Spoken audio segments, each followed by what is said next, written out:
Okay, class, this is lecture number 14, so we're over the hump now, and we are on the downhill side of it. All right, last time we were together, we talked about FDR, Franklin Delano Roosevelt, New Deal. My birthday is the same date as that of Franklin Delano Roosevelt, January 30th, not the same year, of course, but every year I would always be reminded on my birthday that the President of the United States has the same birth date as yours, anyway. All right, we talked about an alphabet soup, for lack of a better word here, friends. Mention to you such things as the EBA, the EA, the AAA, the NRA, the PWA, TVA, the FDIC, the SEC, FERA, FERA, if you will, CWA, CCC, and we're still not through with them here, my friends. We have a few more to talk about today. Some of the political enemies of Franklin Delano Roosevelt, Dr. Francis Townsend, who proposed a Townsend plan for each individual over the age of 60. If they would retire, they would receive a government check, I guess it would have been. Really don't know about that, for $200, but you had to spend the money during that time here. But it never did take place, so I don't know whether it would have been cash or whether it would have been in a type of check payment, something like that. All right, we also talked about Father Charles Coughlin, and from Royal Oak, Michigan, had a huge radio listening audience that would faithfully follow him. He recommended going on the Silver Standard, recommended let's return to the greenbacks. All right, but the worst political enemy of Franklin Delano Roosevelt was the kingfish Huey Pierce Long, Huey P. Long. Every man a king, governor, senator from Louisiana. Brought Louisiana out of the Dark Ages, I guess you could say. Some people say it's still in the Dark Ages, but they might say that about Alabama. We just don't know here, folks. And towards the end of the class period, I think I mentioned to you about FDR's second New Deal here, soaked the rich with the wealth tax, and it created the highest peacetime taxation rate on the upper income that this country has ever experienced here.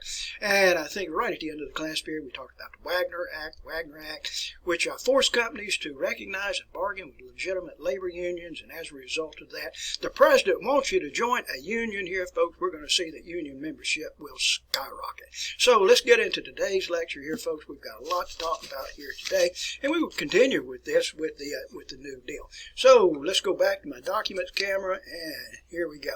All right, I think I mentioned this during the last time we were together here, folks. John L. Lewis proposed creating a new labor organization when he could not reconcile the differences with the AFL. And this labor organization was known as the Congress of Industrial Organization, the CIO. I believe I told you that the last time. More in tune with women, African Americans, textile workers, laundry workers, tobacco workers, and I'm talking about people that work like for the tobacco cigarette manufacturing industry there. All right, and moving on here. We're going to see a new type of strike to emerge, and this was in 1936, 1937. It wasn't very popular with the people in the country. People looked down their noses with disdain with this, but it took place with the United Auto Workers, and these United Auto Workers wanted recognition, union recognition from General Motors. So that's where it's going to take place. It takes place in Detroit here. And it involves a type of strike which is called a sit-down strike. So we'll go back to me here, and I'll show you. Here's a photograph at the General Motors factory here. And what these workers did when they went on strike, they didn't leave the workplace. I mean, they actually just quit working and just went over, sat down. And the strikes would last for weeks at a time. You can see the assembly line there, which just has come to a complete halt. And if you look at what these guys, these workers, the United Auto Worker guys are doing there, they're actually reading papers, magazines, or whatever it is. And if you see what they're sitting on, those are the seats out of the cars itself. So how do you exist here? How do you get your food? Look in the background there, folks, and you see all those windows. That's where your friends and your neighbors here, your loved ones will bring food, coffee or whatever it is, right up to the windows itself, pass those through the window, and you can just stay for eternity there, right there on the assembly line. No cars are manufactured, and lo and behold, after 17 strikes, General Motors gave in and recognized the union. Okay, so anyway, but like I said a second ago, that turned many Americans against the United Auto Workers and conducting such things as these sit-down strikes here. All right, so let's go back to our camera here since we're talking about labor unrest. And let's see what else will happen here. And U.S. Steel, and this just defied everybody's imagination. In 1936, U.S. Steel recognized United Steel Workers Association. No strikes involved in that, to my knowledge anyway, but that was U.S. Steel. That was a big victory there for union labor. On the other hand, we had some steel companies. They were commonly referred to as Little Steel. It's not as large as U.S. Steel, but it's Little Steel. One in particular was that of Republic Steel. But a memorable event took place here, folks. And by the way, Republic Steel is located in South Chicago. I wrote it here as Chicago.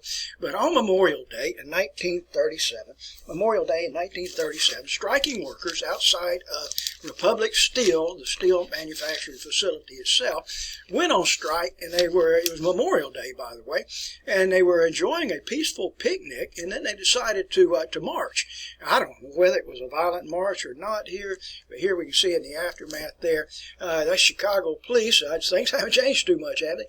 But Chicago police, I shouldn't have said that. That was not very nice here, folks. Set upon these workers here, and they ended up killing 10 of the striking workers and beating severely 90 other individuals there. Today, we refer to that event as the Memorial Day Massacre, and I hope that you will recognize that, the Memorial Day Massacre. All right, now I want to correct something I said a few seconds ago here, folks. I am in firm support of our blue uniformed forces. I'm talking about our policemen. I think they dedicate themselves, and 99.9% of those policemen do a very effective job, and my heart goes out to those people. We're going through troubled times right now, and that is a shame here, folks. So let's get back on track here, and here we go. Let's see what else is going to take place during this period. Here in 1937 alone, there were 4,720 strikes that took place, and the federal courts and the civil courts here and district courts here ruled in favor of union labor in 80% of those cases. So you can see what's taking place in our country during this period of the Great Depression here. We have a Democratic president there. He's in tune with union labor, and so we end up with a lot of strikes, and in most of the cases here, the strikes are ruled in favor of the workers, of the laborers, not the company. I don't think we would find that today here, folks, but I don't know, and I hope it won't be tested with that. 1935, something else came out, which was called Social Security. Social Security, remember the Townsend Plan? Townsend Plan, of course, planted the seed that would germinate into Social Security, commonly abbreviated SSA. And what this would do here, folks, it would generate money into circulation. If you did not have any money, if you did not have a job, if you qualify for Social Security, you were given $15 a month. Doesn't sound like a lot here, folks, but it was a little bit anyway. Now, Social Security was never intended to be a complete retirement system. It is an insurance system, not a complete retirement system, and I'll repeat myself on that, folks. It is not a welfare system. It is a safety net, if I didn't write that out for you folks, and I did not here. And you know the system fairly well anyway. If you're a working individual, then a portion of your wages will be set aside for your Social Security retirement. It's not a complete retirement system. Now, your employer will set aside an amount that will likewise go to your future retirement. You will also have a portion of your wages taken out for unemployment. In the event that you might lose your job, you can receive unemployment compensation. All right, and I'll share a likeness here with a political cartoon of that time. What did you say your name is? Notice that's Uncle Sam right there. And a citizen says 72341 and 6061. Do you sometimes sound like a Social Security number, like we've lost our identity here, my friends? Anyway, okay, so let me talk to you personally here about Social Security for a few minutes here. I'm drawing Social Security. I'll just be up front with you folks and tell you folks I've been drawing Social Security for several years, as a matter of fact. And I hear people all the time, they will complain, I can't make it on Social Security.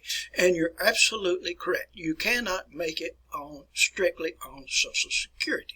My Social Security that I receive is half of what my college salary is. I still work. I draw full Social Security too.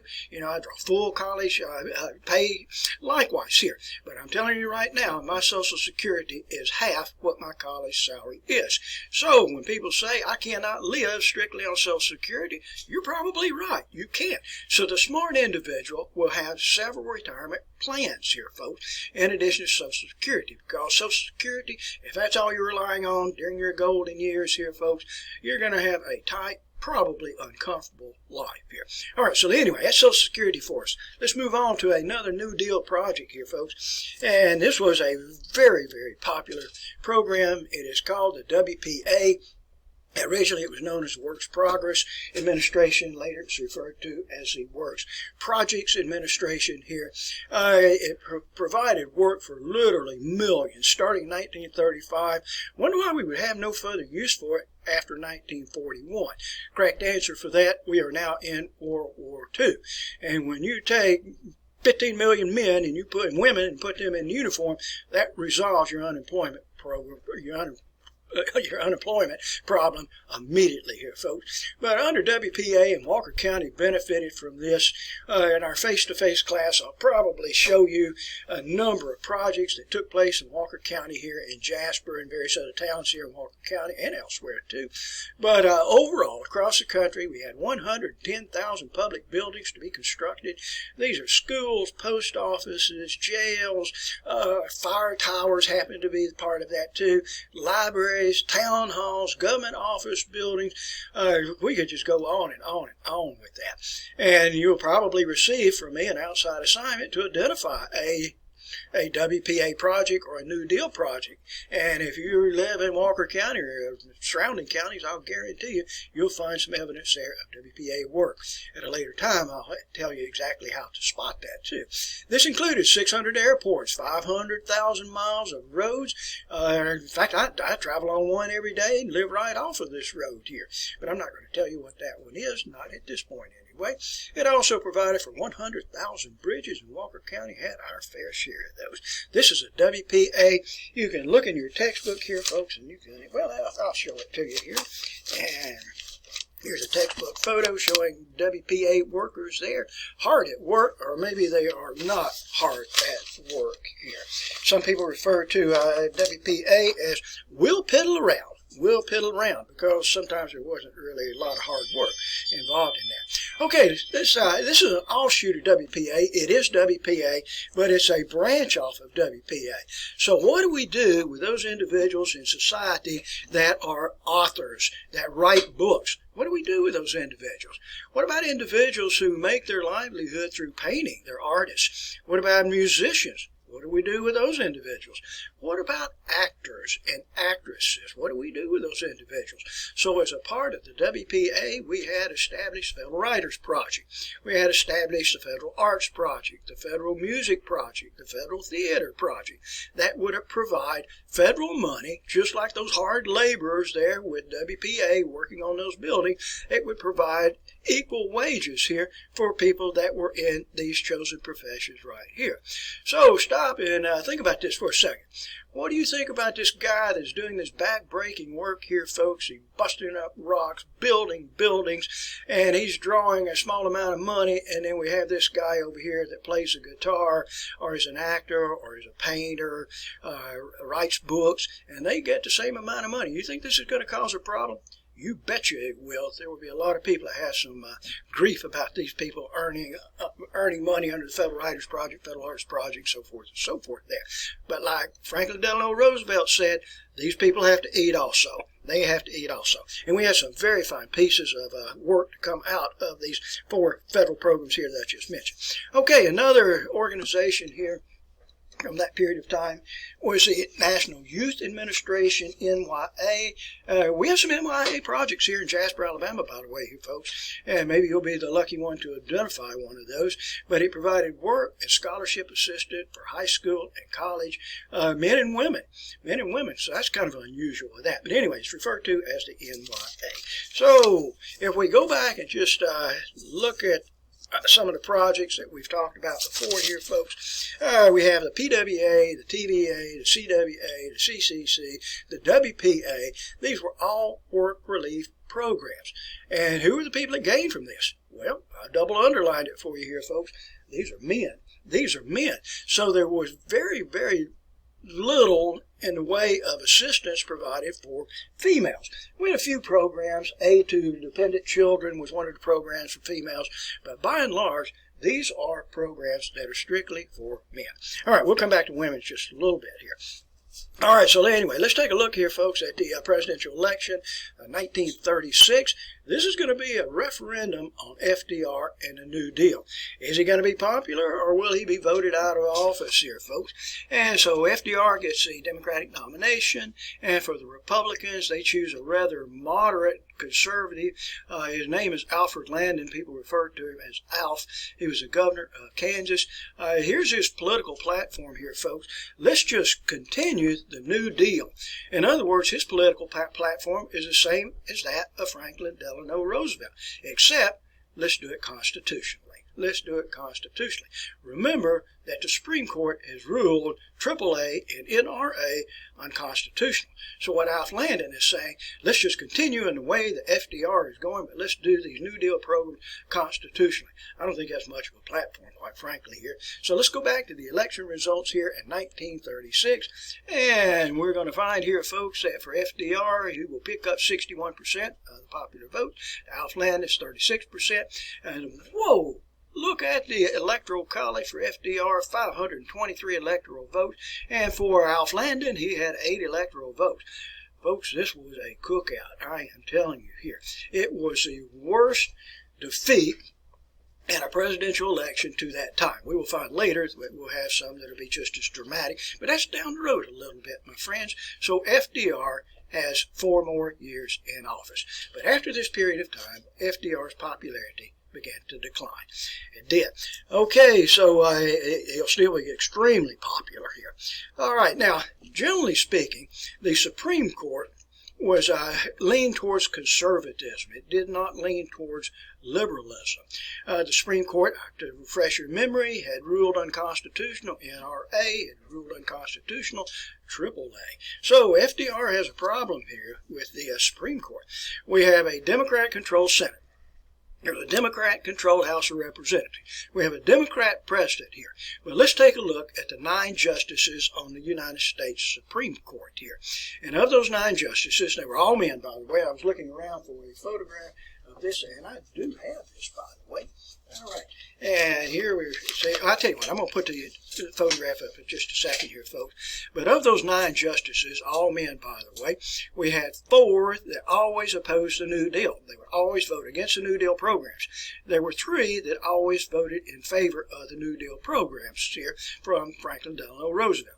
They had 1 progressive. And for this 1 progressive, he almost always went with these 3 that favored the New Deal programs. And we had 1 conservative, and he would almost always go with those that opposed the New Deal program. So use simple kindergarten math here, my friends. And I would ask you now, how many justices generally oppose the New Deal programs in FDR? 5.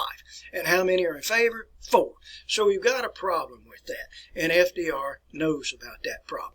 So what Franklin Delano Roosevelt did, he tried to end run this, and you very seldom see something positive to come out of trying to sneak something through here, folks. And so FDR proposed adding 6 new justices to the Supreme Court.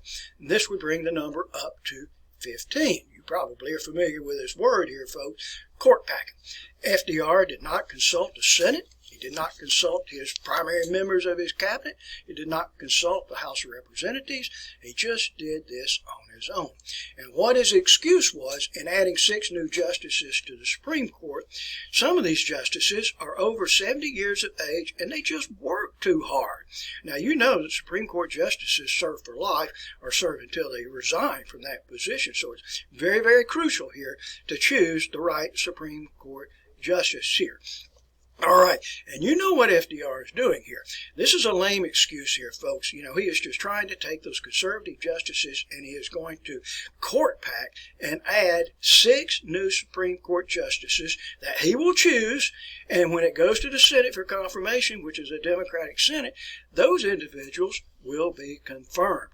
And so that's going to upset the balance there and give FDR and the liberal side, it will give them an advantage over the conservative.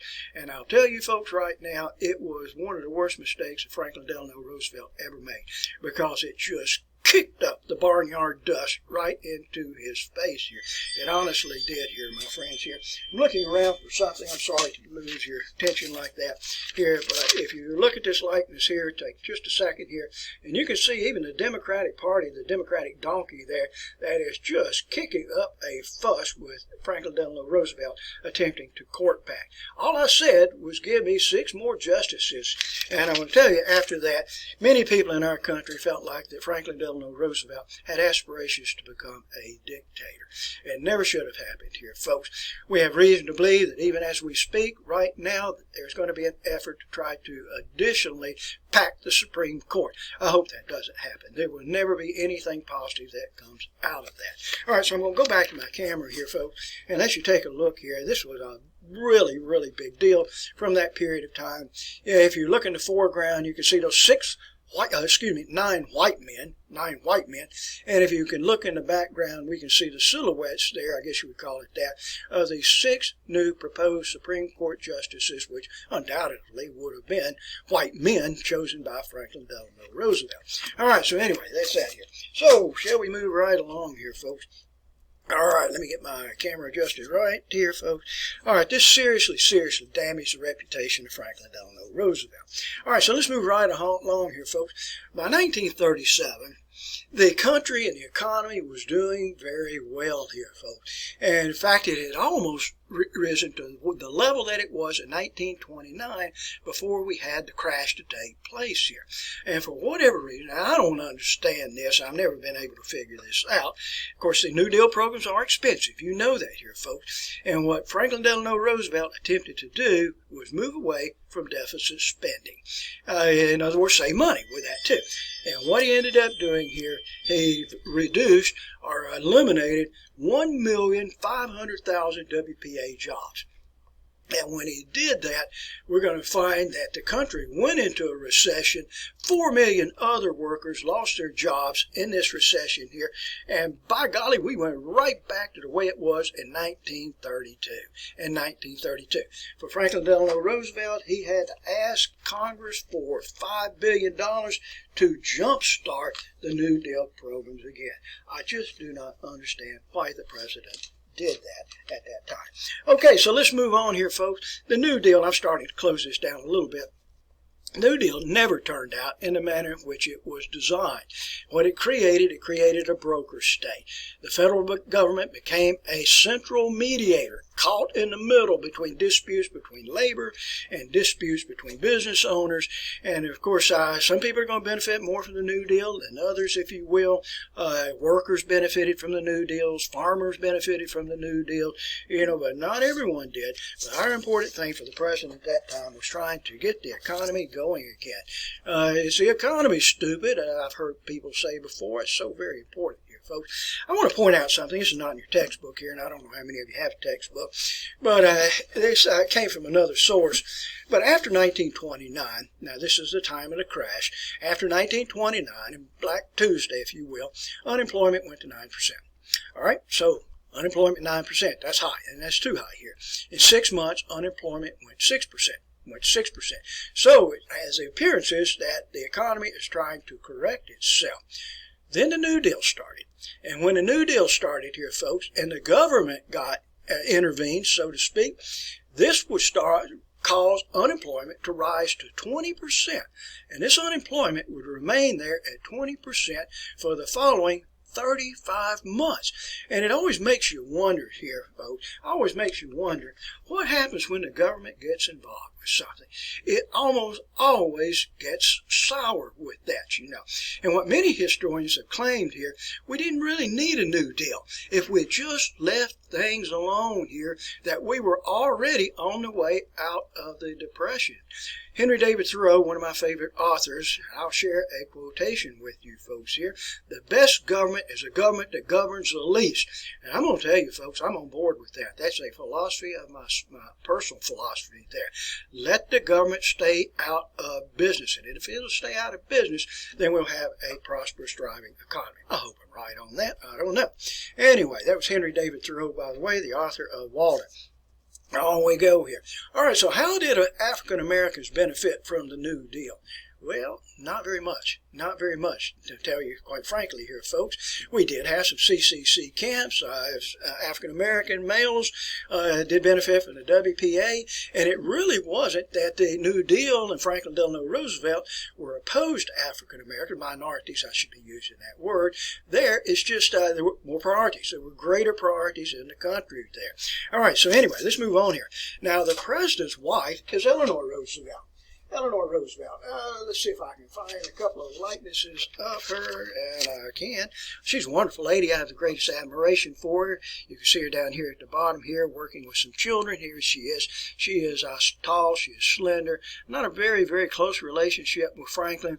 Actually, Franklin, I think I alluded to this earlier, had a couple of mistresses, and in later years, he tried to atone, for his wrongdoings and tried to make things right with Eleanor, but too much damage had been done, and it just did not work out. We can see Eleanor Roosevelt up here at the top here. Here she is here. She is talking with Mary McLeod Bethune. And anyway, that's Eleanor Roosevelt. Let's see if I have something else out here. I was looking for something. If you go to near Albany, New York, you can visit, I think it's called Val Kiln. It's in the background behind Eleanor Roosevelt, and you actually go to her home there. It's outside of Kinderhook. A neat place there, by the way. And anyway, I'll come back to that in just a little bit here. But Eleanor Roosevelt tried to encourage FDR and the New Deal programs to allow more rights for African Americans, bring them more in touch, with the government itself. And for Franklin Delano Roosevelt, he had, in addition to his regular cabinet, Franklin Delano Roosevelt had his unofficial cabinet that had several African Americans on it. It was referred to as the Black Cabinet. The lady I showed you a few minutes ago, Mary McLeod Bethune, was one person and part of the Black Cabinet, not official cabinet, but just friends and advisors to the president. William Hasty, another black man. Robert Weaver, another black man. And I'll show you a likeness of Robert Weaver at a later, more appropriate time. William Hasty, I do not have a likeness of William Hasty here. All right, so anyway, and that's the Black Cabinet, and I do wish that you would remember that, by the way. Okay, and for Eleanor Roosevelt, the wife of Franklin Roosevelt, she was a member of the Daughters of the American Revolution. I did not write that down for you folks. The DAR, Daughters of the American Revolution. And it just so happens that the Daughters of the American Revolution had booked a concert. They had hired, contracted with this lady here, Marian Anderson. Now, Marian Anderson is a black woman. She was a black woman, very attractive woman, quite a talented singer of that time. And in fact, I've included a video for you folks to watch Marian Anderson singing. And nonetheless here, when the DAR, some people of the Daughters of the American Revolution recognized that Marian Anderson was a minority, was a black lady, they refused to have her to speak, refused to allow her to sing, if you will, not speak, at the DAR convention hall. And so anyway, Eleanor Roosevelt, as a result of that, she resigned her membership in the DAR. And then she used her influence to make arrangements where on Easter Day in 1939, Marian Anderson could sing to an audience of 75,000 people at the Lincoln Memorial. And here we can see a likeness here of Marian Anderson here, up here at the top right there. I'm sure it's the same date on Easter in 1939. But quite a talented individual, and I hope you'll watch that video that I've included for you. So anyway, that's some of the things that we have here associated with that. All right, I want to interrupt you for a second here, and I want to go to a different topic here. And we talked about Eleanor Roosevelt's home, which is near at Kinderhook. And here is a the president's home and Eleanor's home when he was, well, this would be before his death anyway. And by the way, this is called Hyde Park, and that's the name of the town. It's right on the Hudson River. Beautiful place there. I don't know if there's a charge for it now. When I went in before, there was not a charge, and you could actually go in the house and tour the house and see some of the cars that FDR had. And FDR loved to drive, by the way. And even though he had polio and had limited use of his legs, he would like to take the car out for a spin. You can see some of those cars which are inside the house, by the way. They had levers that operated the accelerator, the gas pedal operated the clutch and the brake, and these were hand levers. You could actually squeeze those hand levers and it would engage the clutch, engage the accelerator on the car. But it's a very neat place to visit here. Here's a National Park Service brochure showing Franklin Delano Roosevelt here and the home there. And by the way, for FDR and Eleanor Roosevelt, they are buried on the grounds. They are buried right there on the grounds of Hyde Park, and you can go up to the gravesite. You know, he died at a very young age. I don't remember exactly what it was. I think it was age 63. I believe that's what it was. Maybe it was 62. Okay, so anyway, and I wrote here the song that Marian Anderson sang, "My Country 'Tis of Thee." Okay, so let's move right along here, folks. Now, I want to point out something else to you good folks here. In 1932, the majority of African Americans voted Republican. Republican Party is the party of Lincoln. It is the party that ended slavery, by the way. So African Americans always voted 90% in favor of a Republican. But by 1936, in that presidential election, 90% of the black votes went for Democrat. 90% of the black votes went Democrat. And you know something, my friends?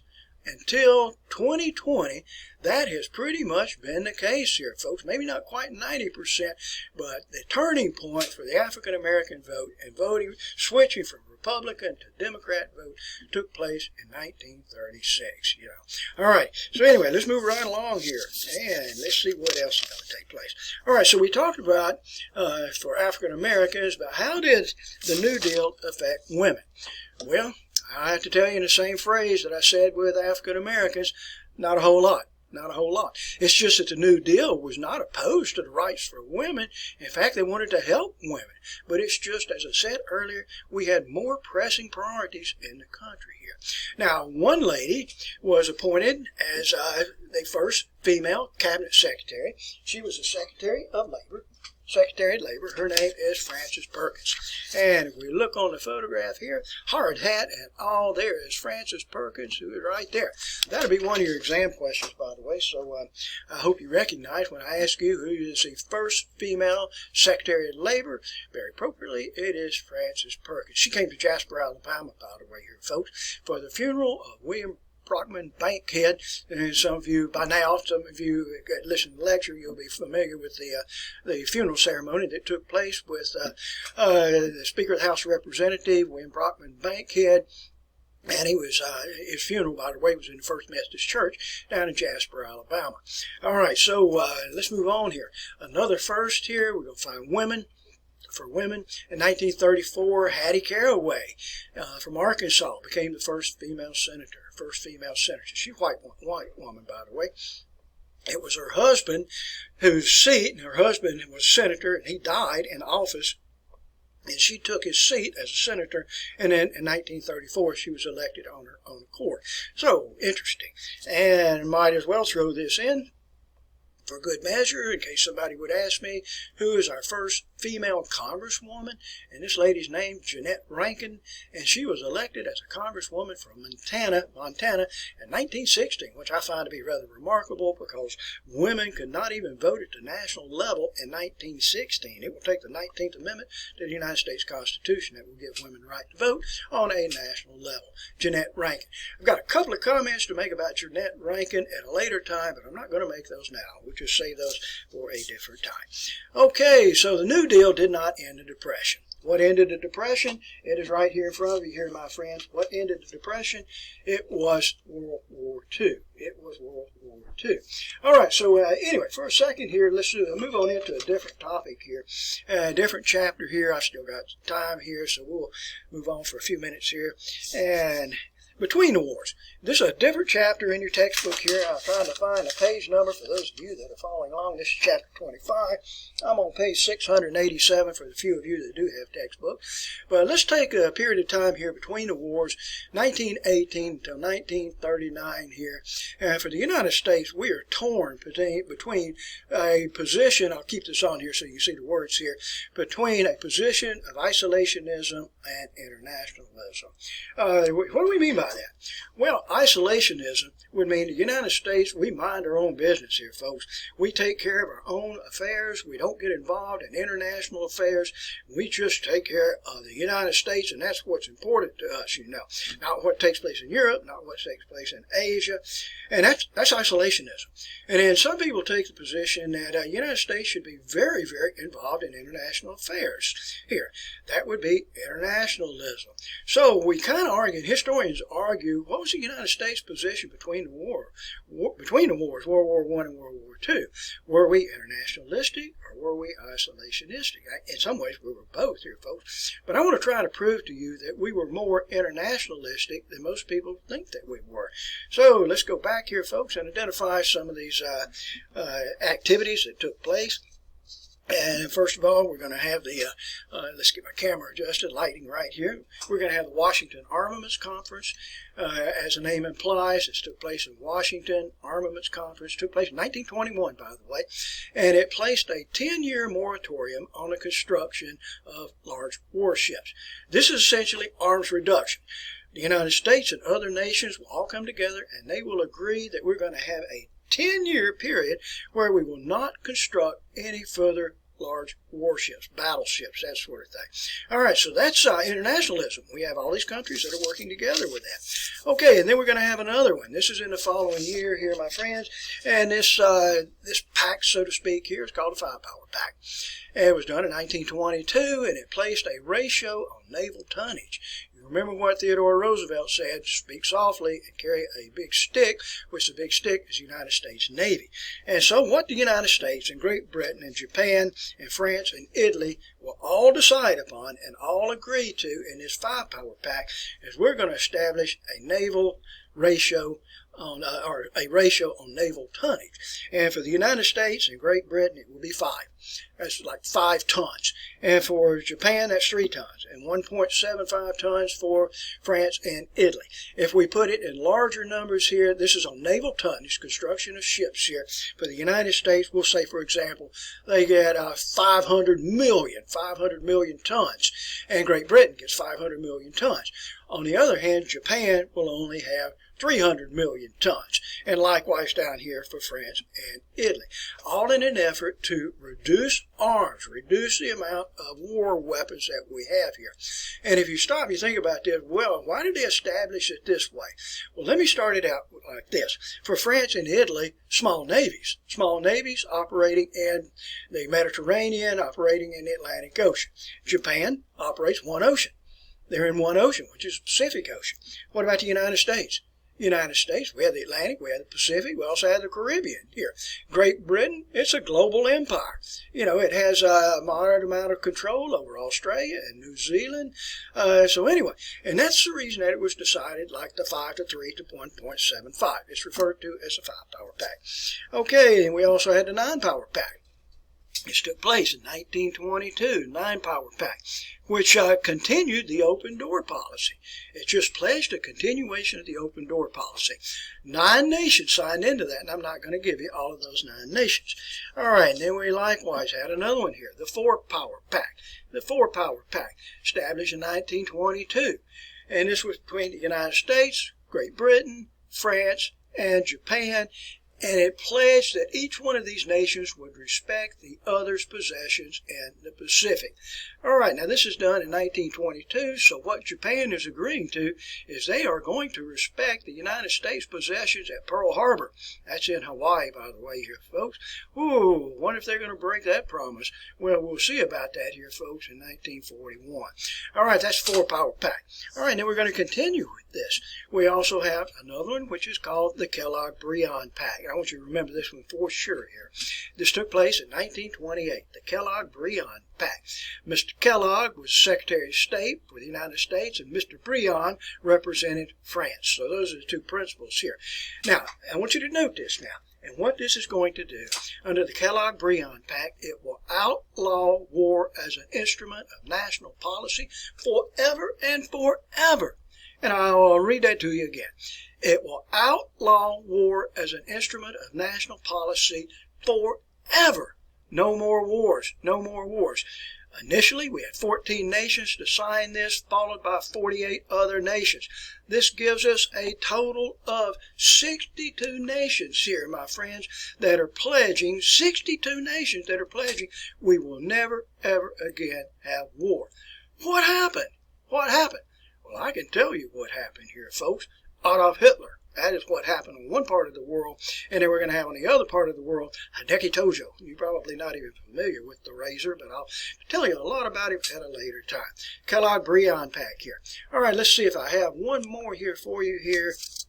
And there is one more here, folks. And in 1930, we had the London Naval Conference, which will pledge a continuation of the Washington Armaments Conference that we talked about from 1921 here, which will attempt to further reduce naval armaments here.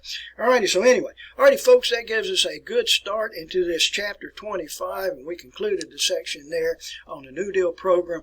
You will have other activities to do here. I was trying to make the decision whether to include those activities on the lecture for today, and what this involves is an outside assignment here, and that's going to take quite a bit of time in our class period to go through that, but I don't want to give that to you here over the video because it would give some of you an unfair advantage over some of the others. So we will just save that for time, and I've been talking to you for almost 41 minutes here, folks. So anyway, we'll use that remaining period of time, in the classroom itself to go through that little special project here.